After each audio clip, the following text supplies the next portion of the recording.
Hey guys, Jay here. Welcome to Models Memories Weekly, episode 39. Models Memories is a show about nothing and is filmed in front of a live studio audience. And stay tuned all the way till the end to see a montage of painted minis, courtesy of the EOB Complete community. This is a show where I talk about my painting, modeling, and wargaming experiences from the week, and I end every episode with a story. Now you might think to yourself, Jay, you put out 3 YouTube videos a week and you stream every single night. How? Could you possibly have more to say? Well, I do, and here goes. This week, we got a very special announcement in that Space Marine 2 is happening. Space Marine was a super fun third-person shooter where you just fought orcs, and there wasn't much to it, but there didn't need to be. It was probably the best 40K game. I haven't played that many, but I've played Dawn of War, and I've played Space Marine, and I like Dawn of War a lot, but Space Marine is my jam. And I really wish I could play it, but I can no longer play it on my computer. But I super enjoyed it when I could play it. And it's super interesting that they're gonna make a Space Marine 2. I'm surprised we haven't gotten another Space Marine earlier. I think Space Marine didn't do that hot when it came out, because it looked, to non-initiated people, it just looked like a kind of generic shooter. Whereas, you know, to the connoisseurs we are here in the Warhammer sphere, I mean, it looked like amazeballs. But, you know, over a decade later, we're getting Space Marine 2, and it looks really cool.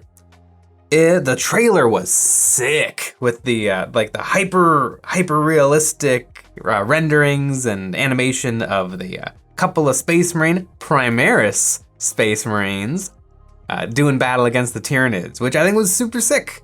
I'm glad that they've transitioned into the Primaris Space Marines because they just look a little better. No, in the animation, there's almost no difference whatsoever between Primaris and Classic because it fixes all of the problems with the actual miniatures. Like if you compare the original Space Marine armor to the plastic Games Workshop Tactical Marines, they look way different because they fixed all the proportions, they've kind of lengthened the limbs and kind of inflated like the waist a little bit, because Space Marines are very wasp-waisted. Even Primaris are. It looks a little bit weird, but really every video game that does a good job just corrects all the proportions that are kind of a failure in the miniatures. And so it was really cool to see that everything's great in Space Marine 2, and they showed like 5 seconds of gameplay footage, and it looks exactly the same. It looks like the exact same game again, which is good. That's what I want. They don't need to reinvent the wheel. Just have another game where you're a couple of Space Marines and you fight the Tyranid, and then after that, be a couple of Space Marines and then fight the Tau, and then after that, be a couple of Space Marines and then fight the Eldar, and be a couple of Space Marines and then you fight the Gene Stealer cult. No funny business. Every game, they have to come up with newer things. You don't. I think people would be perfectly happy if it was just the same game with a couple of changes and just more stuff to do. Boy, fighting Necrons would be no fun. Because with the orcs, you know, you're taking them out with every single swing. With a Necron, it'd be like you have to dodge all their blasts or else you die, and then you have to hit them like a dozen times before they finally die. But I'm sure there's a way to do it where it'd be fun. Maybe there's like a whack-a-mole type game with the Scarab Swarms, where you have to get every single one. I'm sure that would be lots of fun. But Space Marine 2 looks super dope. I watched a really interesting video by Luton09 on the video, and he had a great point where he just said that 40K games never get good reviews, and this game might not, because it's Warhammer, and Warhammer is a weird beast. But I'm very excited for it to come out. It looks neat, and I'm excited for it to come out, although I will not be able to play it because Mac. Also this week, I finished a paint job in these Space Marine suppressors, and these guys are super dope, and it continues a trend I've had a little bit where there's been some Primaris models that I'm not a big fan of, and then I get them, and then I kind of find out that they're actually pretty sick. And I remember when I first saw these guys released, I thought that they didn't really make any sense, and they didn't really work, and their gun was too big, and I actually bought these with the idea that I was gonna hack off the gun and build kind of my own gun that looked a little better. And when I finally got it in hand, it really kind of works. I don't know, I think it's just the Games Workshop art style. The heavy metal team's paint jobs, they're very blatant. You see every detail, every single edge is perfectly highlighted, but you don't really see the potential of a model. You just get exactly what it is in a 360 spinny. But now that I've got these guys in person, I think that they're really, really neat. And one thing that, the reason, these guys, you can notice that they've got the Templar symbols, but they have white armor. Gasp! But I didn't want to paint more black armor. I was super, super not looking forward to painting these guys or any Black Templar guys because I'm like, I've painted hundreds and hundreds of suits of black Space Marine power armor, and I just didn't feel like it. But I was perusing some of the old Black Templar artwork, the famous John Blanche 3rd edition 40K cover art. And most of those Black Templar are wearing black armor, but if you kind of scrub around, you can find a few that are weirdos. And one of them had a plasma gun and had white armor. And I decided, you know what? Why not? In my crusade, the suppressors are bouncing around in white armor. And I think it looks super good. They look really, really good next to my other Black Templar. It just adds a little bit more variety, a little spice to my army. And I super, super like it. I think I'm mostly going to paint my models with black armor, but I'm gonna kind of mix it up where it makes sense. I think with my Indominus Eradicators, I'm gonna give them red armor, or maybe parts of their armor, let parts of their armor be red. I think that it would look really, really neat, because a sea of black armor kind of just starts to look like a sea of dark shapes. Like in your head when you come up with a color scheme, you always think like, okay, if everything is about the same, it'll look really, really cool together. But it'll actually kind of start to, like, it's like zebras. You can't tell one from the other. And so I think just having a little bit of variety sprinkled here and there can kind of elevate the main theme. In a movie, when you get your main theme, but then you have a couple of other, you got the heroic theme, you got the sad song, and all of those add to the main title theme. But I think a bunch of Black Templar armor punctuated here and there by different colors actually adds a ton, and it keeps painting fun. As opposed to just doing the same operations over and over and over and over. I get to try some things, and it was really, really neat. I really am happy with how this white armor came out. It is basically a zenithal and then oil wash, and not really any highlighting. It turned out really, really nice. It's a very dark white, but I think that works really well for the Black Templars. And it wasn't that tricky to do. What was tricky to do is painting on all of these Templar symbols, because there's no white Templar decal this size, but I made it work. But super duper happy with how these guys turned out. You might recognize these bases from a video I did called Fixing Games Workshop's Greatest Mistakes, because I did not want to use the plastic flying stands on these guys. I don't like the flying stands. They're pretty bad. When I was first collecting my Necrons, a lot of Necron units had flying stands, and every single one of them broke. So I don't like to use them where I don't have to. And often Games Workshop is clever and they come up with ways to have like the foot attached to a little rock or a little piece of pipe or something. But sometimes they just throw in those flying stands and they're like, well, you figure it out. Here's a super glossy, clear Lego lightsaber. Glue that to the base and then glue it to your model and make it work. But not a fan. But I am a fan of these suppressors. I'm very, very happy with how they came out. I got to try out a bunch of fun things, and you might see some of those fun things in videos.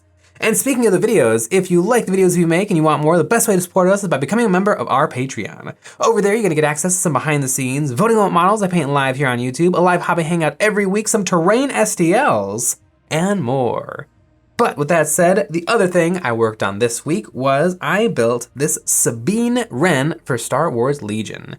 I have been having an absolute blast with Star Wars Legion. It is a super duper fun game, and I'm a little bit of a Star Wars fan, and so I just really, really get a kick out of it. And I've been playing the Rebel Alliance, and I've been loving it, but the HQ I have, the commander is Jin Erso, famous from Rogue One, and she's great, but I don't think that she works well for a noob like myself. All of her abilities are all about synergies between her and the other troops in your army, whereas I need a little bit more of a blunt force object. And it can't be Luke Skywalker because I have plans for Luke Skywalker, but I'm not ready for them yet. So I decided to pick up what I was hoping, and what it definitely seems to be the case, is Sabine Wren. She's got great damage potential, she's got lots of fun tricks, and she has a lightsaber in the Darksaber. So this should be the perfect inclusion to my army because I just don't know how to make Jin work. Interestingly enough, she actually got a huge points decrease since she first came out. And so I can bring more things, but I can't get her to like do any damage. She can take suppressions off of models, but I don't quite figure out how that helps me. The rebels in general just have some trouble dealing damage. Holy cow, and they die like flies. All rebel models, pretty much all rebel models, including the vehicles, have essentially a 6-up save. So some games, my guys are surprisingly good. If I'm rolling really hot, my guys are really sticking around and they're pretty tough. But often they just evaporate. But anyway, super excited about this Sabine. I had a good time building it, but I am kind of terrified of this model. And that's kind of a question that I've gotten a whole bunch, is like, how do you deal with models? Or like, should you wait to get good at painting before you paint X? Or I'm too nervous to paint Y because I feel like I'll screw it up. And usually I don't even have the opportunity to be nervous of a paint job because I gotta get it done for the video and the clock's ticking. But for this model, I'm kind of nervous. If anybody has watched Star Wars Rebels, you'll know that her character is absolutely decked out in just a rainbow of colors and symbols and shapes. So I have to do buttloads of freehanding on this tiny, tiny model, and it's gonna be really, really challenging. But I think I'm gonna try to do it. I have wonderful Sarastro's painting guides to help me, because he does have one on Sabine, although I want mine to be even better. I don't know if that's possible. Sarastro is incredibly good at painting, but I'm gonna try. Ooh, I'm gonna try, and maybe I'll ruin everything, or maybe it'll turn out fine. But let me know in a video if that sounds like a cool concept of like overcoming painting anxiety, and also lots of freehanding. That's what the video will be called. But I know this isn't a 40K model, but I think it still has plenty of use for teaching different things. And it should be really, really neat. But can't wait to get this in games. Maybe I'll even do the unthinkable and play with it unpainted. I don't know, maybe I'll make that happen, because I gotta beat my opponents. I'm on a losing streak. I'm on a long losing streak, and I gotta win. But that should be neat. And unfortunately, I think on some of the newer Legion models, they've started to add tactical rocks. But unfortunately, some of the older kits, they don't have a tactical rock to stand on. So I had to add my own because an HQ should have a rock to stand on. Games Workshop's got us covered in that department. But Legion, a little bit lacking. So I had to, bring your own rock, BYOR, for Star Wars Legion models. But should be good. I can't wait to set aside like 80 hours to paint up this figure. And in Games Workshop news, they came out with a new model, and it's a Xenos model.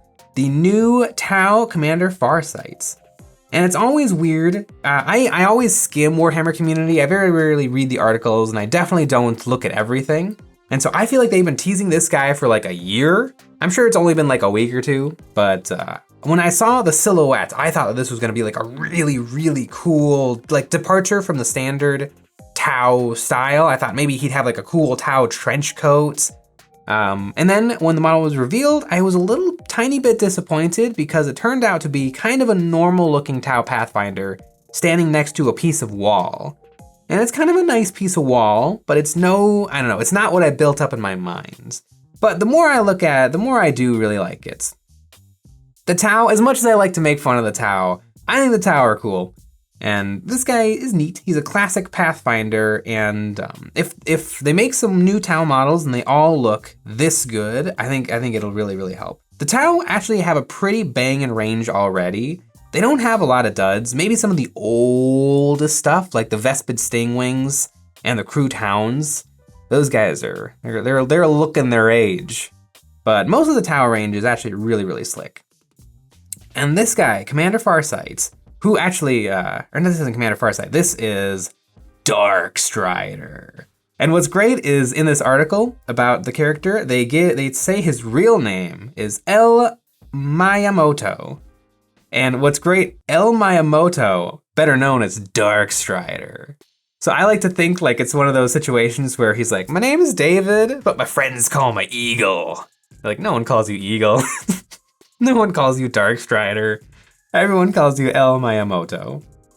But I just love silly, intense names like that. It's really funny. But I'm sure he is the Darkstrider, isn't he? We do Darkstrider. Oh, so mean. Oh, so dangerous.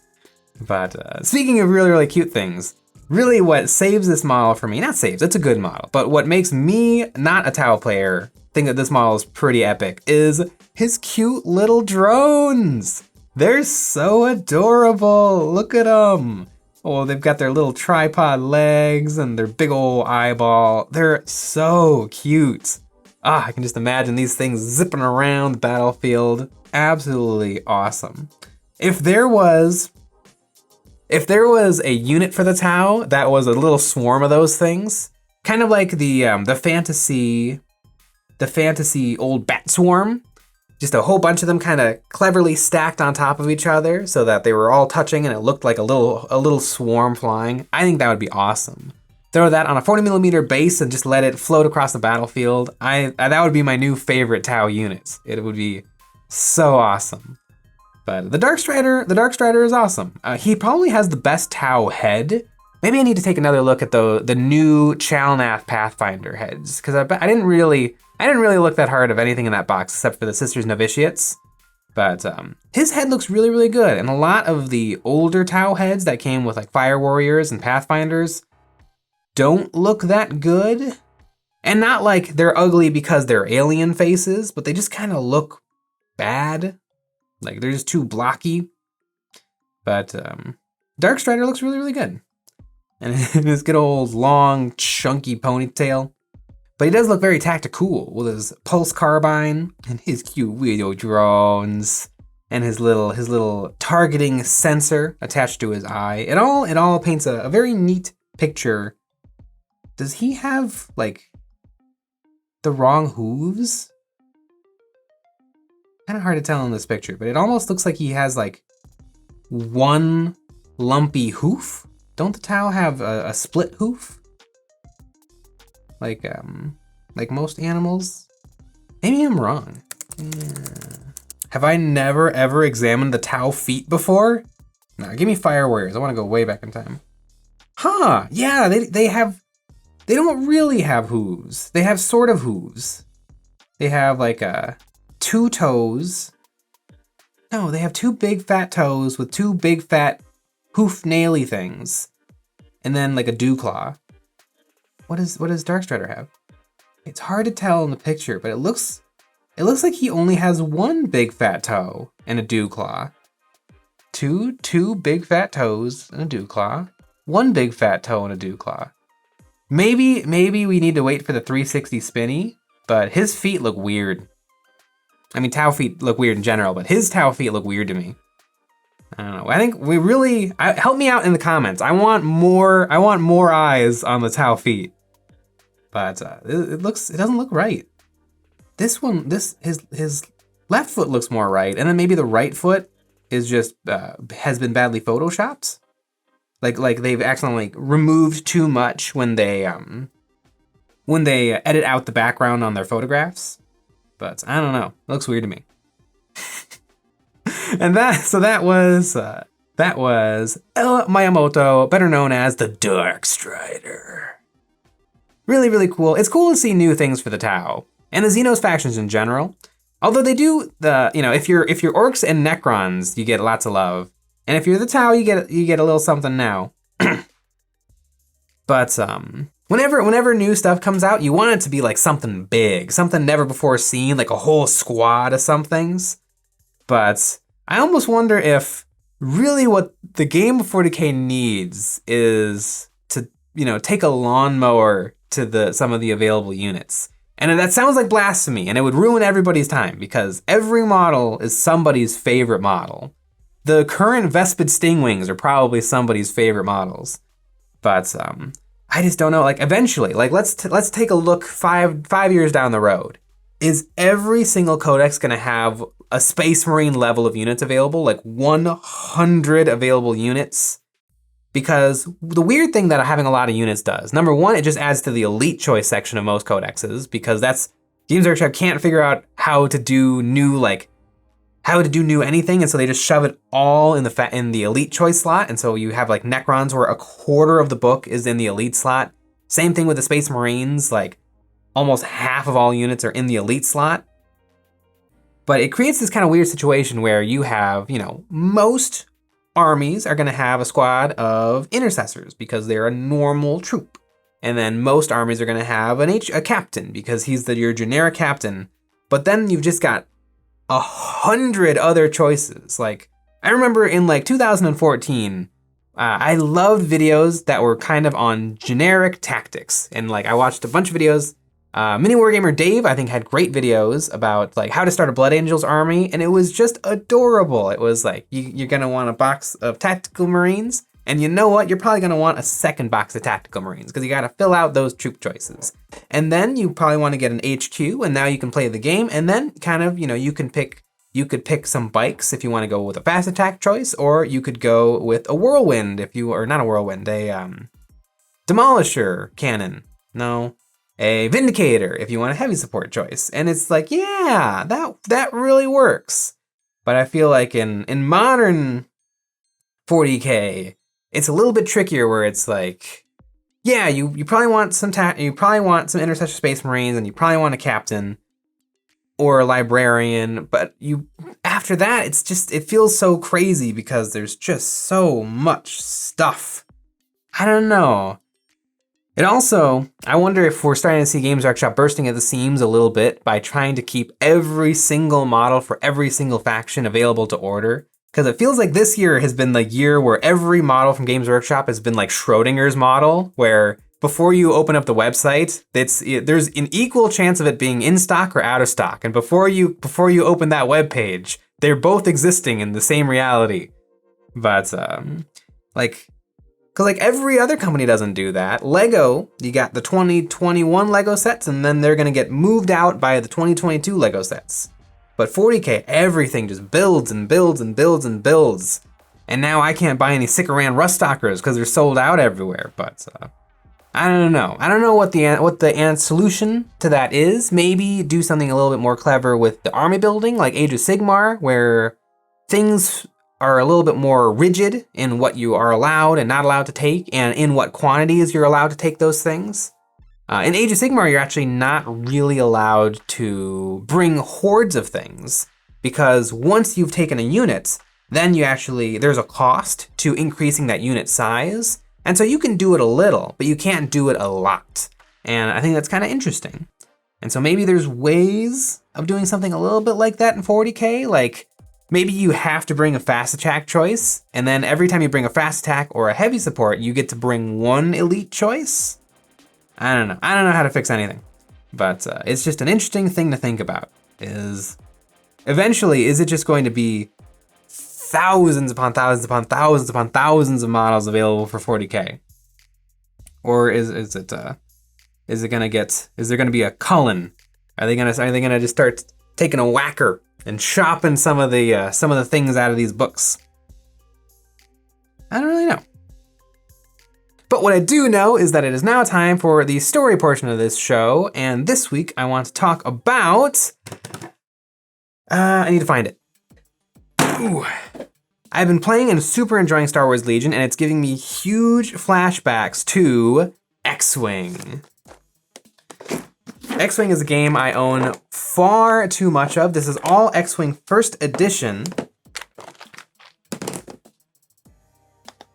And one of my pride and joys with X-Wing is this wonderful tackle box that I spray painted and modified to look like an actual unit or a prop from Star Wars. These are all Star Wars manufacturers symbols. X-Wing. X-Wing is probably still my favorite miniatures game. I have such fond memories of this game. And I've heard that X-Wing isn't doing so hot these days, and I am really kind of surprised. I remember when X-Wing first came out, it looked like it was going to take over the whole world. I remember there were even reports that it was giving Games Workshop a run for their money. And it seems like the game has just fallen off a little bit. And I kind of want to talk about that because what's interesting is X-Wing kind of gave us all the things we asked for with 40K, but it seems to have kind of hurt it, where we expect it to work out really, really well for 40K.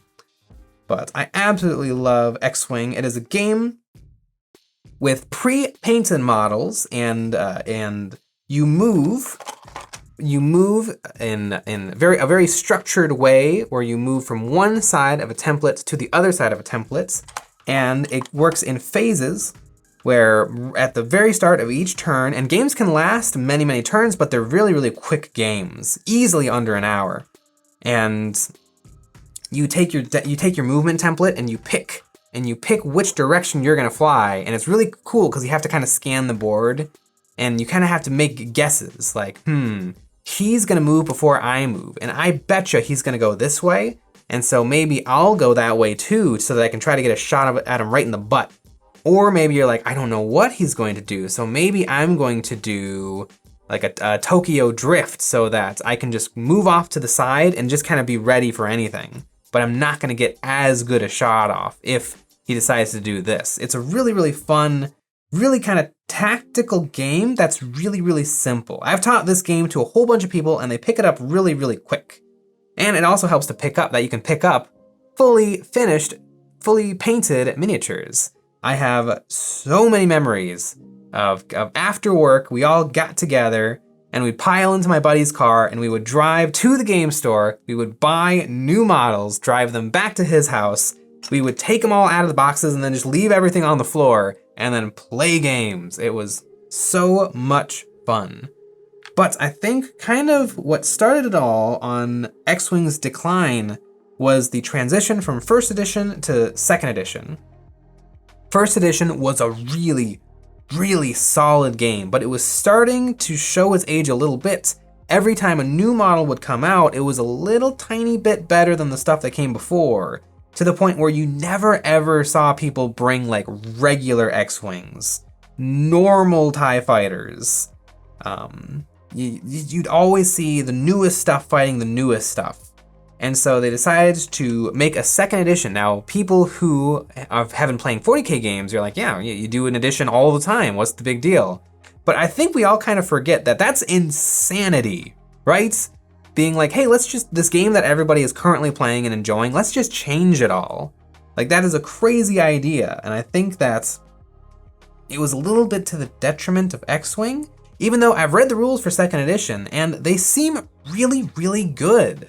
It seems like they've fixed some of the few problems that the first edition of the game had, and they just tightened everything up. They brought some of the older stuff like Y-Wings and X-Wings, and they kind of elevated them and gave them some of the abilities that they probably should have always had, but that just had not been invented at the start of the game X-Wing. And they fixed turrets. In first edition X-Wing, turrets could always shoot. They always had a 360-degree range of fire, which was a huge bonus because the game was all about careful positioning. And all of a sudden, if your gun can shoot 360 degrees, you can kind of ignore a lot of that positioning. It wasn't so bad with some ships like Y-Wings and things, but it kind of got to be pretty bad when all of a sudden, pretty tanky ships like Scourge bombers and things had that 360-degree firing arc. And so that's probably one of the bigger changes from X-Wing first edition to second edition is in second edition, spaceships that have a turret, every turn you can choose which direction, I guess either, left, right, or backwards for that turret to sit in, and then it has to stay in that direction, and then you do your movement. So maybe, you know, you turn your, if you think that somebody's gonna chase you, maybe you turn that turret all the way to the butt position. Or if you're like, I really, really wanna get this shot off on this one injured pilot to my left, then you're gonna turn that left and then move right to give yourself a good shot. But X-Wing is a super, super fun game. And another big thing they did that I think alienated a lot of people, but I think was the right move. I mean, it's what I probably would have done, is they decided to change from a classic pen and paper, points are printed on the cards, essentially the codex, to an app. That way they could instantly make changes to what upgrades and how many points things cost. And essentially the game would be forever balanced because they had the ability to make those changes. And I think for a lot of people, they did not like the idea of having to consult an app to list build. They wanted, even though tons of people were already using like non-official apps and things like Battlescribe to put together their lists for them, the idea that you have to get that information out of an app instead of just being able to read it off of the cards, I think that was really off-putting to a lot of people, which is too bad because it really did fix everything. I don't know what else you could do. I mean, I guess you could, let's think about this, print constant new codexes and chapter approved all the time forever and make people pay $50 again and again and again and again. We could do that, or it could just be a free app. And everybody hated the free app. It's so frustrating. They also added more factions into the game, which I think helps things and hurt things. Every time you add a faction, you add complexity. You used to have the Rebel Alliance and the Imperials. And then they added the Scum and Villainy, which was kind of the wild card. That's what I played. And then eventually they added in the clones and the battle droids. And so now you only have 5 factions, but I think just add that extra layer of complexity, I think was also a little bit off-putting maybe. Like it's pretty easy decision if there's 2. Am I gonna play the bad guys or the good guys? But now there's a lot more choices, there's more things to pick from. I don't know what hurt X-Wing. I don't know if maybe if people just got a little tired of Star Wars. I don't know, it's still a great game. And it's still got great miniatures and it's still so much fun. I would love to see X-Wing still be doing great numbers, but it seems like they're not dead. They have all the stuff at my local game store, and I see things online from time to time, but it's definitely not what it was, and it's a little sad. And I'm having very similar feelings the way I used to feel about X-Wing, where it was like a super fun game that I was actively playing and enjoying, with Legion. I'm having tons of fun with Legion, and I really hope that Legion continues to do really, really well and be a good staple game for a lot of people, because it's just a fun game. Most of these games are fun. It's interesting to see which ones do crazy, crazy well in Games Workshop and which ones do kind of poorly everything else. So that is my memory. Good old X-Wing. I remember playing this game long into the night on school nights. I don't know. Like literally I would wake up and go to school and then leave school and go to work and then work until like 9 o'clock at night and then go over to my buddy's house and play until like 2 o'clock in the morning. And then wake up and do it all again. It was great. X-Wing. But that is my memory for this week, and it'll bring this episode to a close. Now it's time for the real star of the show, this week's EOB Complete submissions. We put out a challenge to our community to send us before and after photos of their recently finished models to be immortalized in our videos. If you want to join in the fun, you can submit a before and after photo of your painted mini to our Discord server, which you can find in the description below, or you can post it to Instagram with the hashtag EOBComplete. Without further ado, let's look at and get inspired by what the folks have finished this week. A Big McFarlane Space Marine by Captain Wonder Toes, a Chaos Great Brass Scorpion by Mini Studio 77, some Intercessor Space Marines by Ryan Yee, a Death Guard Sergeant with Plague Sword by Unity, a Space Marine Sergeant by Red Mask 00, a Custom Captain on Bike by Dice Deluxe, a Squad of Death Guard by Dodie 314, a Space Marine Blade Guard Veteran by Black Lung Raider, a Primaris Vulcan Histon by Millie Moo 44, a Space Marine Captain and Terminator Armor by TNT Gaming 285, a Sons of Horus Space Marine by Leviathan, a Chaos Venom Crawler by The Trux Fortuna, a Custom Emperor of Mankind by Hello Yes I'm Okay, a Kroot Shaper by Mara Cunning Minis, some Rubric Marines by Prisak, a crazy amount of Chaos Cultists by Ergo, some Sisters Repentia by Maxime D, a bunch of Blood Bowl Ball tokens by Toon, a squad of Space Marine Intercessors by Double Joe 1, a Lord Castellan Creed by Just Make Stuff, a Big Space Marine by Mordo, an Illicit Weapons Dealer by Alex Raider 123, a bunch of Gene Stealers by Big Bug Man, a 40k Warhound Titan by GeForce Member 45, a Custom Shovel Knight by Just Cruisin', some Kit Bash Drukari Slits by Save or Die, a Plague Toad of Nurgle by Turbo Servo Skull, a Battletech Bot by The Bucket Man, and a Lehman Russ Battle Tank by Eclipse. Congratulations to everyone for a job well done. It's no small feat to get paint on minis, and you all should feel really proud. Nothing gets the hobby juices flowing like finishing a project, and we all thank you for sharing your work, motivating us and the hobby community to paint our plastic. Thanks for sharing.